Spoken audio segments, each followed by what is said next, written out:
사실 로마서에서 바울이 전하고 싶은 말씀의 주제가 믿음으로 구원을 얻는 것이라면 11장에서 끝나도 됩니다.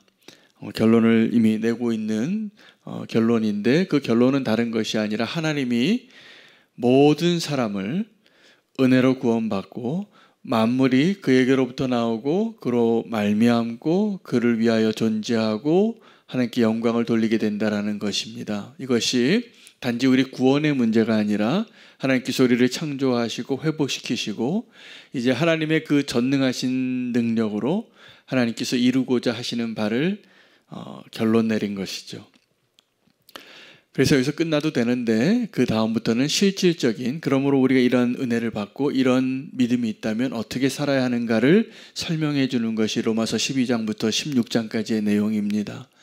그러면 오늘 이 11장 마지막에 결론은 무엇인가? 이 신칭이 오직 은혜로 구원받고 믿음으로 구원받고 오직 말씀으로 우리가 살아야 한다라고 하는 이런 로마서의 가장 중요한 말씀의 결론은 하나님께서 주시는 그 은사와 또 부르심에 후회하심이 없도록 하나님께서 모든 사람을 은혜로 구원받게 하신다는 결론으로 나아가게 됩니다. 11장 자체만 봐도 오늘 세 단락의 세 번째 단락이 되겠습니다. 이스라엘의 남은 자, 이방인의 구원, 그리고 오늘 본문은 유대인의 구원, 이스라엘의 구원에 대한 것입니다. 이스라엘은 원래 먼저 택함받고 구원받을 수 있는 은총을 입은 자이죠. 그런데 그들이 실패합니다. 그리고 그들에게 소망이 되어진 것은 남은 자에 대한 것이었습니다. 그 남은 자가 그들은 알지 못하는 가운데 하나님께서 일하셔서 엘리야의 시대에도 남은 자가 있어서 7,000명이 바알에게 무릎 꿇지 아니한 자들이 있었다는 증거를 내어주고 있고요. 그리고 그 남은 자에 있어서 가장 중요한 내용은 예수 그리스도이십니다. 그래서 유대인의 그 구원의 역사를 유대인을 통하여 모든 사람들을 구원하기 위한 하나님의 언약이 성취되어지는 것은 이스라엘의 후손으로 아브라함과 다윗의 자손으로 오신 예수 그리스도로 성취되었다는 것을 알아야 합니다. 오늘 본문을 그 유대인의 구원이 시작하는 시작점이 그들이 실패하고 그들의 넘어짐으로 이제 구원을 잃어버린 것과 같지만 하나님의 구원의 계획과 그 놀라운 신비는 아직 끝난 것이 아닌 것입니다. 그래서 하나님의 말씀이 폐하여진 것이 아닌 것이구나, 이렇게 고백하게 되는 것이죠. 그러면 이 유대인의 구원이 언제 어떻게 시작이 되어지냐 하면 이방인의 구원의 충만한 수가 채워진 후입니다. 그때까지는 이 유대인들이 어리석어지고 눈을 보아도 보이지 못하고 귀로 들어도 듣지 못하고 마음에 깨닫지 못하게 하셨다는 거예요. 그들이 눈이 가려진 겁니다. 지금 아마 여전히 그러한 상황 가운데 있을 터인데, 하나님께서 그 유대인의 구원의 때를 언제로 이야기하시냐면 이방인의 충만한 숫자가 채워질 때까지라는 것입니다. 여러분, 그 이방인의 구원이 충만하게 채워지는 숫자가 과연 어느 정도가 될까요? 어떤 분들은 그렇게 이야기합니다. 이 교회 안에도 어떤 사람은 구원받은 자가 있고 구원받지 못하는 자가 있는 것 아니냐고. 그리고 좁은 문으로 들어가라고 하는데 많은 사람이 넓은 문으로 들어가고 좁은 문으로 들어가는 사람은 적다라고 했는데, 하나님이 구원하시기로 택하시고 구원하시기로 작정하신, 그래서 우리가 구원 받은 그 사람의 숫자는 얼마나 될까요? 만약에 이 좁은 문, 좁은 길의 이론대로 그 기준으로 본다면 구원받은 사람이 과연 얼마나 될까? 저도 의심이 돼요. 얼마나 적은 숫자가 구원받을까? 그런데 그렇지 않습니다. 하나님의 은혜는 우리가 생각하는 불가능한 일이나 우리가 지금 헤아려지는 그러한 헤아림보다 훨씬 놀랍게 하나님의 구원은 지금도 이루어지고 있고 하나님은 그 일을 성취하실 것입니다. 왜냐하면 하나님은 그것을 원하시기 때문입니다. 그리고 하나님에게 그 능력이 있기 때문입니다. 여러분, 만약에 어떤 사람이 물에 빠졌어요. 제가 그 연애할 때 그러한 이야기들을 질문하는 그 질문이 있었습니다. 물에 빠지면 내 애인을 먼저 구하겠냐, 어머니를 먼저 구하겠냐, 이 질문을 하는 거예요. 그럼 누구 먼저 구할까요? 누구 먼저 구하시겠습니까? 둘 다 구해야 될 사람이잖아요. 내 사랑하는 애인도, 내 사랑하는 어머니도. 근데 우리는 그것을 한꺼번에 할 수 없는 능력을 가지고 있는 자기 때문에 거기에서 이제 갈등이 오는 거죠. 고민이 있는 것이고. 하나님에게는 어떨까요? 하나님은 우리가 하나님이 어떠한 분이신가, 하나님의 의도, 하나님의 성품, 하나님이 어떠한 분이신가에 대해서 이 성경 전체를 통해서 하나님이 계시하고 있는 하나님이 어떠한 분이신가에 대한 이해와 믿음이 필요합니다. 하나님은 어떠한 분이실까요? 하나님은 진노하시고 두려우신 심판자의 모습이 존재합니다. 이 성경에 우리에게 계시해 주신 하나님의 성품 가운데, 근데 하나님의 그 진노의 심판의 공의의 하나님보다 더 크신 하나님의 성품이 뭐냐면 은혜와 긍휼의 하나님이십니다. 그래서 이방인의 충만한 숫자가 어떻게 채워지고 얼마나 채워질까를 헤아려 본다면 하나님의 마음에 충만하게, 하나님이 이만하면 됐다라고 싶을 정도의 하나님의 능력과 하나님의 의도를 헤아려 본다면 우리의 상상을 뛰어넘을 거라고 저는 믿습니다. 그것이 하나님의 은혜입니다. 하나님의 비밀입니다. 하나님의 신비입니다. 하나님이 구원하시는 그 구원을 위해서 이방인의 충만한 수가 채워진 후에 유대인으로 하여금 시기가 나게 하고 유대인을 향한 그 구원을 시작하시는데, 하나님의 부르심과 은사에는 후회하심이 없다는 것이에요. 그리고 하나님은 전능하신 하나님이십니다. 하나님은 은혜의 하나님이십니다. 그 가운데 우리가 은혜로 산다는 것을 어떻게 설명하고 있냐면, 오늘 본문은 우리가 어떻게 긍휼을 입었는가.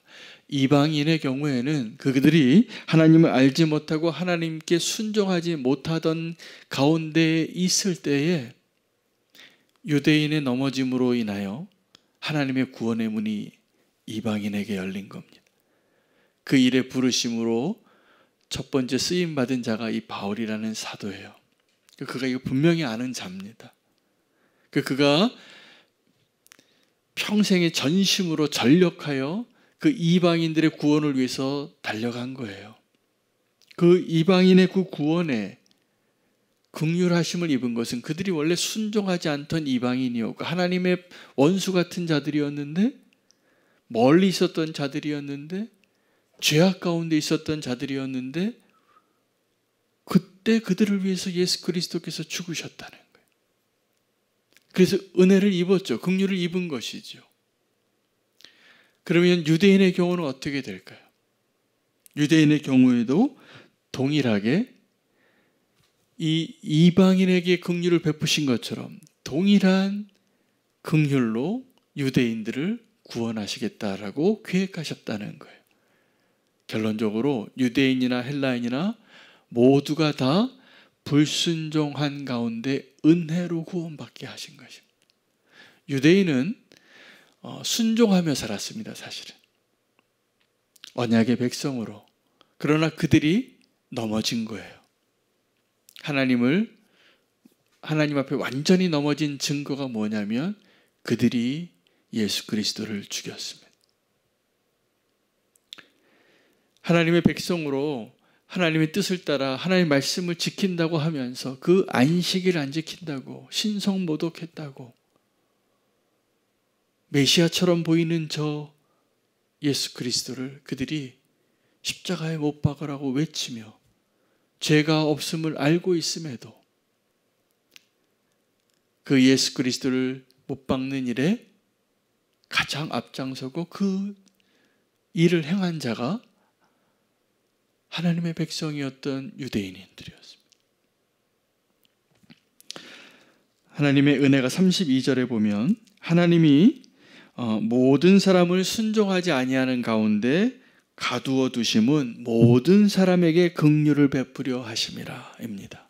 그리고 이제 38절부터 33절부터 36절까지는 하나님에 대한 찬사로 끝납니다.